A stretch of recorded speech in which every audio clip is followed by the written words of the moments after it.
دیکھیں یہ جو زندگی ہے نا، یہ ایک ایگزام ہے، امتحان ہے، ایک آزمائشیں ہیں اس کے اندر. جیسے نبی کریم صلی اللہ تعالی علیہ وآلہ وسلم نے ارشاد فرمایا کہ یہ جو دنیا ہے نا مسلمان کے لیے قید خانہ ہے.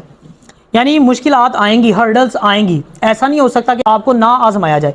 جیسے قرآن پاک کی آیت کا مفہوم ہے نا، اللہ پاک فرماتا ہے کہ میں مال سے بھی آزماؤں گا، اولاد سے بھی آزماؤں گا، رزق کی کمی سے آزماؤں گا. تو اللہ پاک نے آزمانا ہی، آپ کو مشکلات آنی ہے، لیکن کرنے کا کام یہ ہے کہ آپ نے اپنی ان مشکلات کی اشتہار بازی نہیں کرنی. دیکھیں سب سے بڑا قدردان جو ہے نا وہ اللہ ہے. اگر آپ لوگوں کے سامنے جا کے روئیں گے، ان کے سامنے اپنے دکھ بیان کریں گے، تو لوگ تو تماشا دیکھتے ہیں. زیادہ سے زیادہ کیا ہو جائے گا، آپ لوگوں کی ہمدردی سمیٹ لیں گے اشتہار بازی کرنے سے.